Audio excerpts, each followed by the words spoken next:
In today's video, I'm going to teach you how to crochet a chain. We're going to begin by taking our yarn and creating a slip knot. To do that, we want to form a loop with our yarn, and we're going to take our yarn end and we are going to push it through this loop.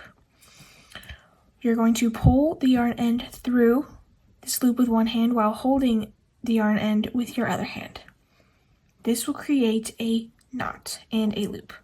Now this new loop we're going to insert our hook into, and we are going to pull it tighter in order for it to be about the same width as our hook. So there's only a little bit of space there. Now before we start the chain, I want to talk about how to hold your yarn and your hook. So we are going to take your yarn, and with your yarn end facing away from you, you are going to lay the rest of the yarn over the palm of your hand. Now you are going to turn your hand and wrap your ring finger and your pinky finger over the yarn. And you're going to take this yarn end that is connected to your hook, and you're going to wrap it over your pointer finger. You want to take your middle finger and your thumb of your left hand and hold the yarn end that is connected to your hook. Now we're going to begin the chain. You want to insert your hook under the yarn and pull the yarn towards the loop that is on your hook. And when you get closer to that loop, you're going to turn your hook and face it downwards and pull it through the loop that we initially made. This is considered one chain. So we're going to do that again.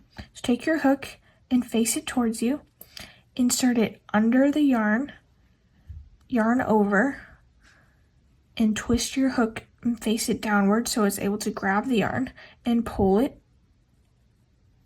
through the loop. So that is essentially all we are doing to create a chain.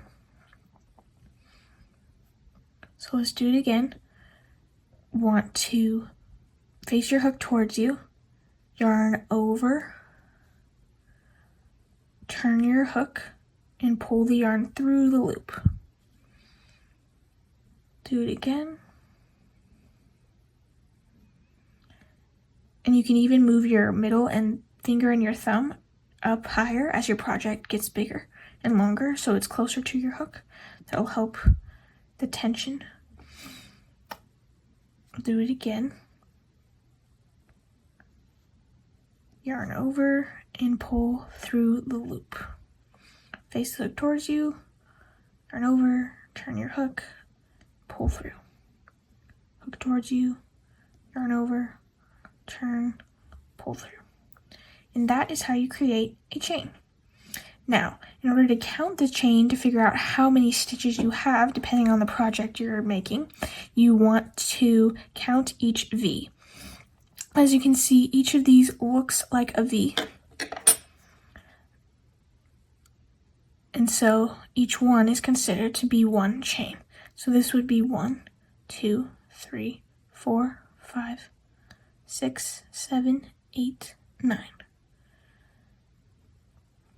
So whenever you are trying to figure out how many chains you have, just count each V. So there you have it. That is how you create a chain.